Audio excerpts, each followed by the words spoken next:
Elon Musk wants to start a new third party in the United States called the America Party. Maybe he got the idea from Evan Jaqua, who wants to start the Solutions Party. Evan, welcome to the truth. It's an honor to be here, John. Thank you so much for having me on. It's a pleasure. So, you're an international business development specialist and have lived all over the globe. And I take it that you got your inspiration from talking to people in foreign countries and you found that they share a lot of the same frustrations and beliefs that you do. Exactly, exactly, John. Whether we're talking, I lived as I might have mentioned earlier in communist China. I lived in Japan many years. Actually got my master's degree in Japan in AI, believe it or not, or computer science. And so we can talk about AI too at some point if you'd like. And then I've been spending most of the last 20 years in South America. And the common problem that has come up, and I think it's very evident we have it here, is it all really comes down to our politicians, and Yeah. specifically um, uh, how the human brain is a great thing, but part of the problem with human brain is we get addicted to things very easily, and power is probably the most addictive thing of all. And once people get it, they will only give it up. It becomes the priority. And that's what we're seeing, I think, very clearly in Washington. Our politicians put their own political careers ahead of everything. And because of that, they form alliances, these sort of perverse symbiotic relationships with special interests. And I don't think things are really going to improve as long as our politicians put their own political careers and their own reelection ahead of everything else, along with their own partisan interests. If I were a doctor and I had to prescribe to you a very addictive medicine, what would probably be the best way to keep you from getting addicted to it? Well, I would give you small doses spread apart. And that's exactly how power has to be allocated, in small doses spread apart. And so that's why the most fundamental idea is not only ending re-election, but only making um, elected office one term. In other words, you cannot even run for one other term or another term, or you can't even run for another office while you're serving. Because if, for example, if somebody can run for another office while they're serving, that's going to skew their decision making. That's going to skew how they behave in office. So we want them concentrating 100% on what they were elected to do, and then moving on. The message is basic. Message is basically this: you have one opportunity to make your mark in history. Don't blow it, and don't be there for self-serving purposes. Well, when I was a little boy, a long, Mm-hmm. long time ago, Mm-hmm. it was my distinct recollection that people who served in public office typically had had a full career and a successful career in business or perhaps the religious field or academia. And they Mm-hmm. would run for public office and they would be elected as a sign of respect and appreciation for what they had accomplished in their career. And they weren't expected to stay there long, maybe 2 or 3 terms. That seems to have changed dramatically, in that now we have professional politicians who just continue to run for the next higher up office that they can aspire to, and they become permanent fixtures of the political uh, operation and the establishment. I don't think that's for the better. I don't either. I completely agree. And in fact, that's why I say I don't even think you should be allowed to run for a second term or a third term. I think it should just be one term. And then after a waiting period of, say, 2 years, you can run for another office, but it can never be for the same office. Well, the system is designed to reward just the opposite. I mean, you can't accomplish much at all in Congress until you've been there 10 years and you become a member of the leadership, don't you think? And is there Well, an yeah, argument to be made that experience is a relevant criteria for future service? yeah, but I think we have to ask ourselves, what are our career politicians experienced at? They're experienced in spending half their time working on their reelection, uh, Fundraising. yeah, fundraising and participating in partisan events. They're experienced at giving non-answers when they're asked questions. They're experienced at supporting special interests, the special interests that help keep them in office. That's why incumbents have a 95% reelection rate. And so 99, if I'm not oh, okay, mistaken. okay. I think it's higher than 95, somewhere north of 95. Well, I said 95 as a conservative number, Yes. and Yeah, so that varies and over so state and federal. yeah, what do they experience at? Well, they're experienced at picking politicians. Hmm. William Buckley, the conservative commentator, once said that he'd rather have 2,000 people randomly selected from the Boston phone book serving as opposed to career politicians. And I actually agree with that. I think I that do too. our Congress will be much more effective when you're getting fresh blood in there and people who are eager to get things done and not just doing what they have to get reelected. I mean, let's look at our Congress, how compliant they are, whether we're talking Democrat or Republican. They just basically, nobody wants to get primary. That's like the ultimate nightmare. And so they do what they have to. There's no independent thinking. It's just go along, to get along. My question is, we continue to pass exorbitant spending bills, one after another, and it's been happening for 20 years. And Right. every time I think that we've reached a new plateau, that we come along and we up the ante and we pass a new spending bill. My question is, who is the puppet master? Where Mm-hmm. is this impetus for irrational, irresponsible government spending coming from? Who is it? Mm-hmm. I don't get it. Mm-hmm. Well, yeah, the thing is when we're basically writing a lot of hot checks every year, and it's like if you had a neighbor, suppose you had a neighbor who was living high on the hog on credit cards, and if you asked them, well, what are you going to do about all this stuff, and they said, well, I'm just going to send it to my kids or my grandkids at some point, you would think, gosh, what a loser. But that's exactly what we're doing right now. Now, I think that yeah, the national debt needs to be addressed. As long as our politicians are being rewarded for this behavior, as long as they're getting reelected and they're being rewarded for this irresponsible spending, it's not going to change. You think it's the politicians, or do you think maybe we got to take a long look in the mirror? I've never gotten any government subsistence Mm-hmm. except during COVID, and Mm-hmm. I got my COVID check, and Mm-hmm. man, it tasted good.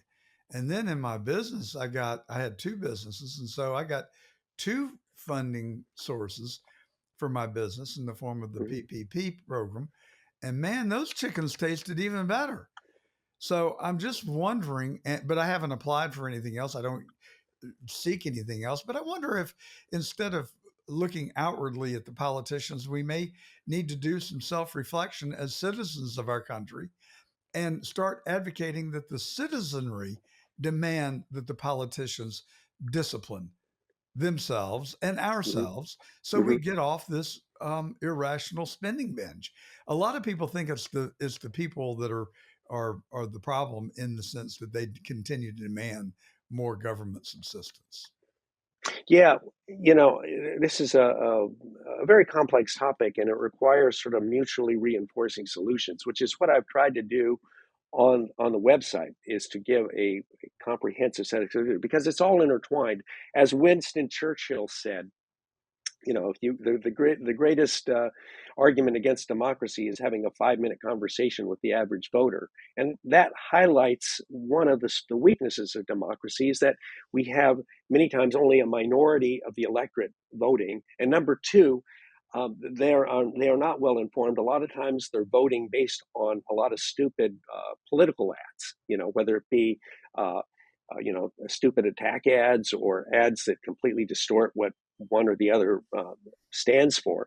And so we've got to put into place incentives to help voters want to become better informed of the issues. And that's one of the things I proposed that we do. And I've also have proposed some steps to reform our journalism because robust journalism is to politics what policing is to social order. If you have unreliable, weak policing, criminals will take advantage to operate or to behave with reckless abandon and impunity. And if you have weak, unreliable journalism, politicians will take advantage to lie and emotionally manipulate people with reckless abandon and impunity. They will use it to control the narrative. And that's one of the big problems in our country is that nobody knows what quote unquote the truth is. Well, I think one place to start on the media is to educate and reveal the fact that much of the media is on the take. Mm. They are complicit Oh, I because they agree. take money from our federal government, like the New York Times, for instance, which has taken millions, and Politico, which took 10, I think the number was 9 million in subscriptions to Politico that were sold to different departments in the federal government, different Hmm. individuals, and a subscription was $75,000 to $100,000, and Hmm. they totaled up 9 million of them. Twitter, Hmm. we learned, took $3.4 million from the FBI to censor and cancel people Hmm. who spoke about the COVID vaccine and criticized the narrative, Hmm. the government narrative Hmm. about the vaccine. Hmm. So, how about passing a law that one, any dollar paid to any member of the media has to be published on a federal government website, and two, Hmm. it has to be disclosed, and two, how about limiting contracts with the media from the federal government? What's the matter with that idea? I totally agree. You know, what's the basic point? Is the basic point is in order for our democracy to function, we need to have a common set of facts that we agree on. And one of the problems with journalism now is that back in the old days, you know, to start say a newspaper, you had to have it was quite an investment. You had to have a printing press, you had to have reporters, you had to have an advertising department, you had to have a way to distribute the newspapers, or starting a television station to broadcast news, or a radio station. You know, these were big investments, and now anybody with a laptop and a web page can start a quote unquote news site. And so what Guilty has as happened? charged. Yeah. Well, what is the result of that? The result of that The is that, truth. well, yeah, the news now is the conventional news business model no longer functions. So what have a lot of our news organizations, quote unquote, news organizations become? They become basically entertainment channels. They become uh, basically people don't listen to these channels to find out facts. They listen to these or watch these shows to be manipulated emotionally in the ways that they like. And so and then we get these sort of information silos, or these agree fests, and with it's become this information chaos, and nobody really knows what to believe anymore. And so this is one of the things that I have proposed in this, and based on conversations with lots of different people, is that we start certifying our news organizations and our reporters. For example, if you graduate from college and you have a journalism degree, you will automatically be qualified as a certified journalist. But in addition to that, we'll rate our journalists based on the neutrality of their articles, based on the relevance of their articles, based on how well they're written. And if they get good grades for their articles, they get a stipend from what I call the National Press Fund, which is a fund that government can contribute to, corporations contribute, individuals contribute to. So you don't have their funding dependent on any one organization, be it a corporation, be it a billionaire, be it the government. And so we need this. We need to have our journalists certified and our news organizations certified and graded, just like we certify doctors, lawyers, database engineers, truck drivers. And this is especially important in the age of AI because, for example, John, if somebody makes a fake AI video of you with Jeffrey Epstein or something, you know, how are we going to judge if that's real or not? Well, the question will be, was that published on a certified news site, or was it published on Joe Sixpacks? Well, who's gonna certify the news site, and what will be the criteria, and how do you insulate it from politics? My personal trainer went to a weightlifting competition, a bodybuilders Mm-hmm. competition, and he came in second.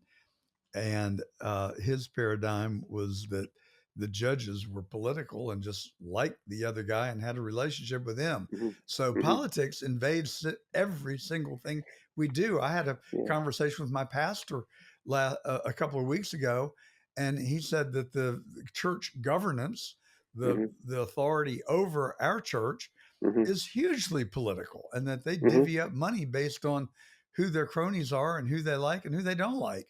And so it seems that Yeah. politics is just ever present in everything. How do you insulate from that? Okay. Okay. Number one is you have an organization like the Society of Professional Journalists, and I'm just showing that as an example. It doesn't have to be that one. An organization that is supported by journalists across the political spectrum, and that could be the certifying organization. But in addition to that, you have, as I mentioned earlier, you have grades. And so, how do you grade or evaluate journalists? Well, you have something like a Rotten Tomatoes Mm. model, where you have AI programs, you have professional evaluators, and you give them an overall grade. And if their grade falls below a certain level, they get decertified.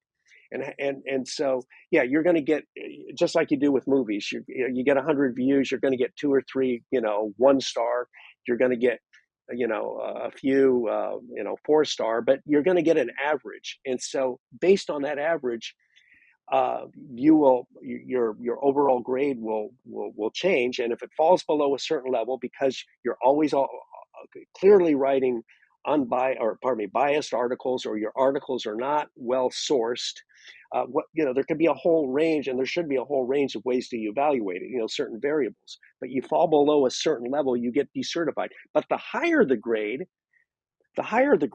the more you can receive from your monthly stipend. And this is especially important in small town journalism, because small town journalism has been dying because it's no longer a viable business. But we need to have small town journalists, because they are watchdogs over potential local corruption. We want to have journalism become a career that people can do again, and can actually make a living doing. And we want to have it not only in big cities like New York and LA, but in small towns like, Vernal, Utah, for example, where a person can be a journalist, an independent journalist, and they can get their monthly stipend. And if they're writing relevant articles, on local projects, potential local corruption, then and their articles are well written, they get a higher grade. But if they're just writing articles on, like, Mrs. Smith's cat had kittens type of stuff, that's going to lower the grade, because it's not real. I mean, occasional human interest story is important, but if they're always just writing trivial articles, their grade is going to be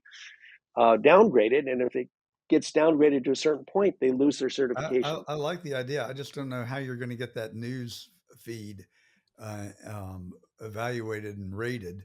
How you're going to connect those dots. I Hmm. think in the movie industry, it's a little bit easier to do because you've got a finite number of movies and you've got a finite number of people who are interested in critiquing movies. I Right. just don't know. When the internet first came out and newspapers started going up on the internet, they used to allow comment under their news stories. Right. They no longer do that. It's a one way conversation. There's no way to comment back Hmm. publicly. You can write Right. a letter to the editor, which is Hmm. probably going to go in the circular file more often than not. Right. But otherwise, there is no checks and balance on the Hmm. media. England, I think, has freed up their libel laws so that you can challenge the media in court more easily there than you can in our country. The libel Hmm. laws here are incredibly difficult to um, be able to secure a judgment from. But anyway, what about Elon Musk and the American Party? Did, did you inspire him or did he inspire you? You Well, want to I, comment on that? What I yeah, I just want to Go comment. You ahead. see, a lot of this evaluation could actually be automated. You could have multiple independent AI programs. You don't want to have just one AI program. You want to have multiple AI programs, which would evaluate. That's one of the things AI can do. It can evaluate articles based on, how well written they are, how neutral are, how well the sources are, how relevant they are. But you want to have human evaluators too. And so we talk about certified journalists. Well, you want to have two certified evaluators. This could be a real interesting new career. And so, if a journalist feels like their evaluation was unfair, they can contest that. And so, yeah, it It's an wouldn't be. interesting concept. I will grant you, and I don't know that we've arrived at the exact right answer, but I think that what you're suggesting is very compelling. You know, John Kenneth Galbraith said that for every uh, action, there's an equal and opposite reaction. I think it was John Kenneth Galbraith, one of the great. Well, it was an extension of the physicist that came up with that notion Isaac first, Newton's, but yes. then the Yeah, economists said that that applies in economics as well. right. Basically, when you squeeze the water balloon over here, it's going to pop Hmm. out over there. And so I do think that there should be, and he called it a countervailing power.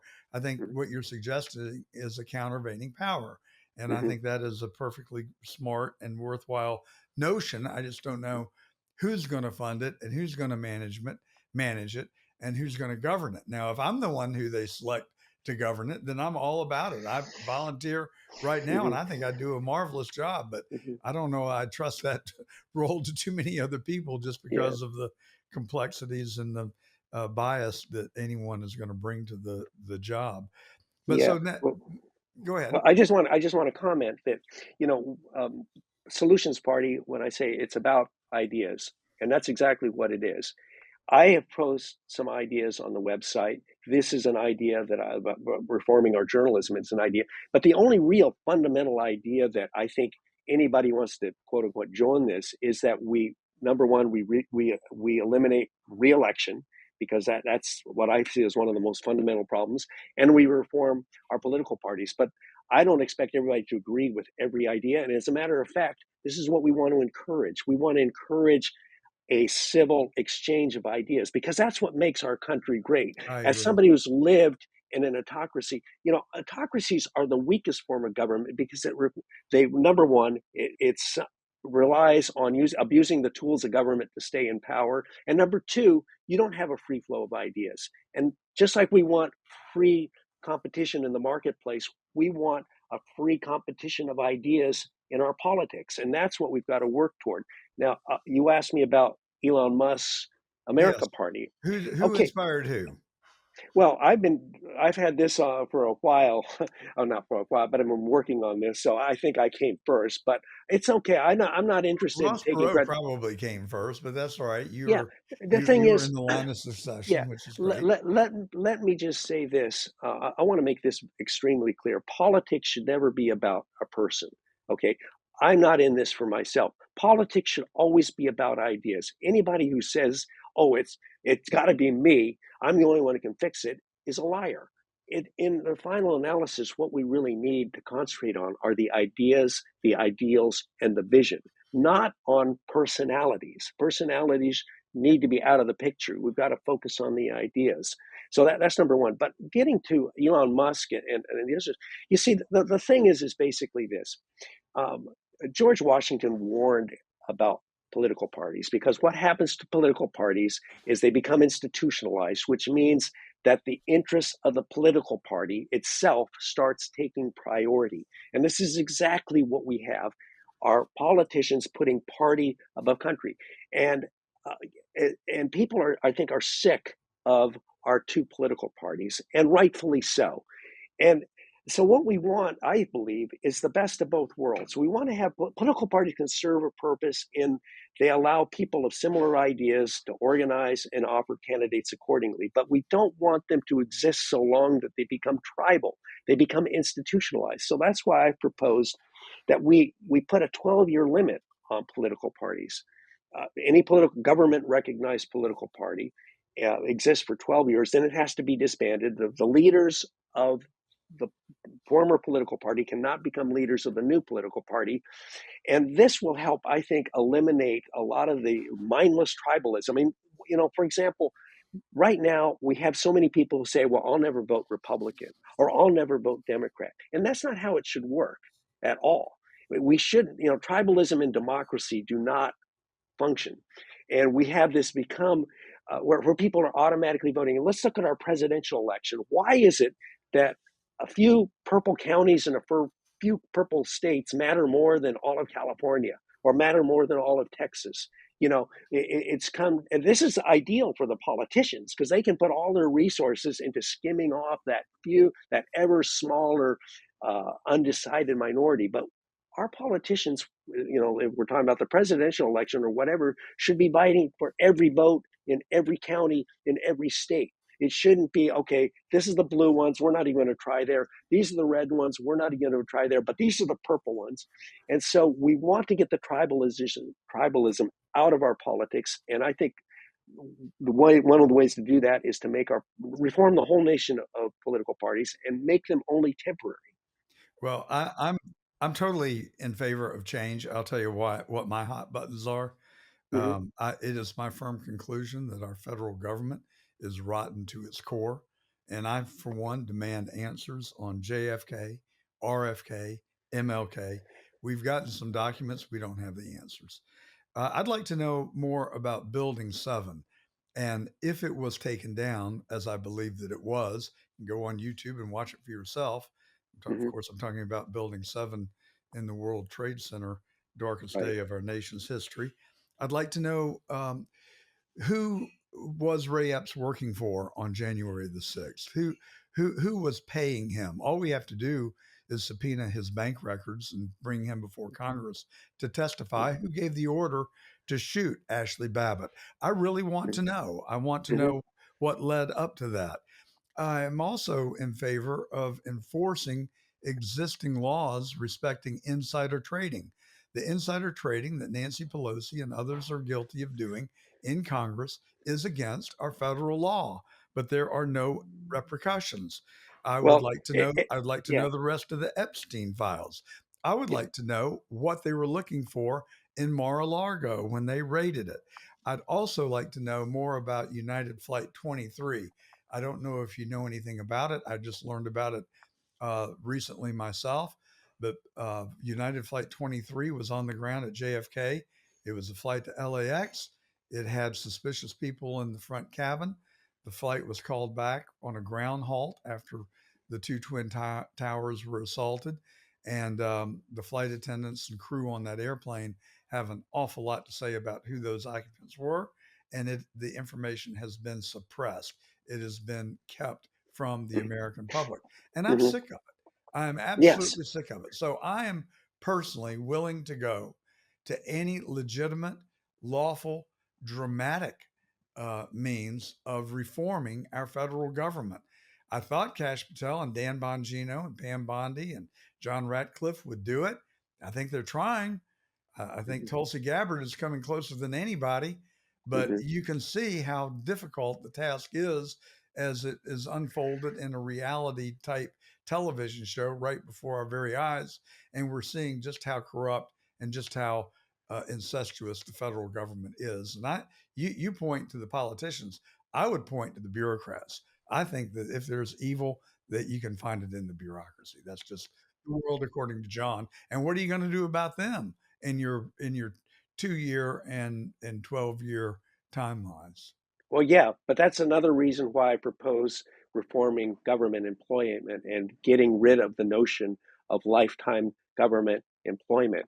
I say government employment should be limited to 5 years. I mean, there are going to be a few exceptions, obviously, in the military or something like that, but we don't want to have people. If you've ever known anybody who's been a lifetime bureaucrat, for lack of a better word, you know that it really destroys them. I mean, uh, in a government organization, people are pressured, and I've seen this in Japan, I've seen it in Peru, I've seen it in China.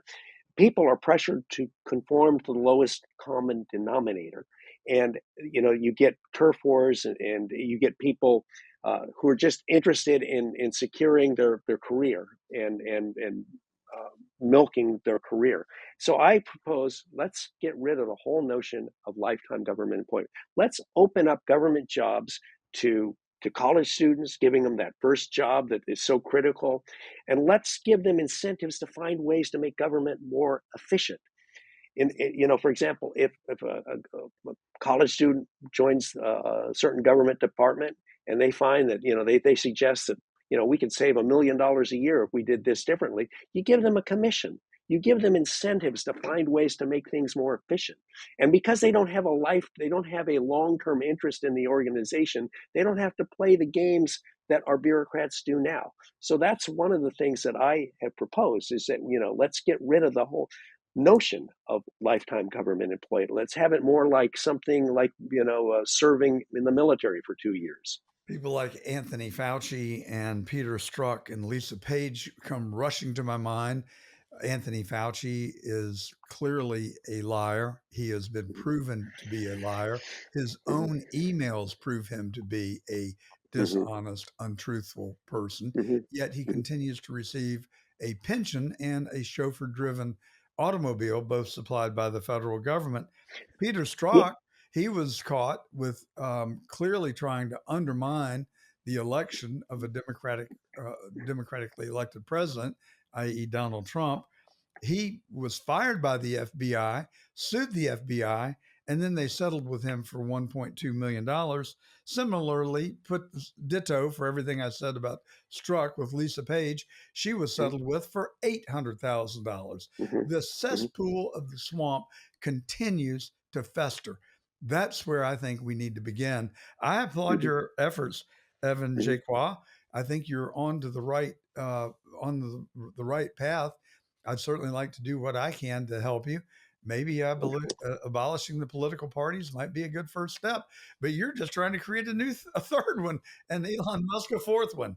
I don't know what the solution is, frankly. Yeah, I don't. You see, the thing is that I don't even think this needs to be an official political party. As long as people buy into the notion of electing candidates who promise to serve only one term and are not going to seek another office while they're currently serving, I think that would be a first step. You've just got to buy into this notion of getting, and so it doesn't have to actually be an official. Now, I have registered the Sleuth Party as a nonprofit in Oregon. I am going to try and make it an official political party, but that's not actually a prerequisite. The idea is buying into the ideas. Let's start with electing people who are going to go in there because they want to make a difference. They want to make their mark on history, and then they'll move on. It's not they're going to be spending half their time working to get reelected. And that's just a bunch of bull. If you hired somebody a 4-year contract and they spent half the time on the job just lobbying management for an extension of that contract, I don't think you'd be too happy. We want them concentrating on their job 100%, politics out of it. You're not going to get reelected, or you promise to not even seek reelection. And so just concentrate on your job 100% and then move on. As simple as that. Now, Well, regarding pensions, I just want to say one of the good things about limiting government employment to 5 years is you give them one-time severance pay, and there are no long-term pensions. Think of how much money we would save with that. How much money do we spend on our budget just giving these former government employees pensions? Well, I love the ideas. I hope that we can work all together in this country. I think it's going to have to start with we the people, frankly, Of and course. we need to come up with better solutions for educating the electorate and give them opportunities to learn the true facts, and then hope that they will invest the time to do just that. Therein lies the problem, I believe. But let's work on that as well. There's solutions to all these problems. Evan Jaqua has his set of solutions, which I think are compelling, novel, and unique, and very good discussion starters. Where do people follow you, and how can we keep up with what you're doing? Solutionsparty.org is where you'll find the ideas. I'm now on daily on X and Twitter, and also I'm starting to publish TikTok videos, which are basically just commentary. Yeah. But I really want to make it clear that this isn't about me. It's not me imposing my ideas on anybody. I want to start a civil exchange of ideas because that's really what makes our country great. That's what will save us, is when we get the emotions out of the picture and we concentrate on ideas and on facts. Well, I like it. And if you can figure out how to do it in an entertaining way, I think you'll have a better chance of success. Well, We've got 1,300 subscribers on YouTube. We'll have 200,000 listeners on the radio today and about 6,000 on Getter. Meanwhile, Mr. Beast is back making his videos, and he's got 417 million YouTube subscribers. So we're going to have to make it fun, Well, hey, Evan, and fun. we're going to have to make it interesting. You've got to see my music videos. Well, Hey, let's I've got. let's start there. I think that's a good place to begin. Thank you so much for coming on The Truth, and have a great rest of your weekend. Thank you, John. It's been a pleasure. You too. Thank you so much. Thank you.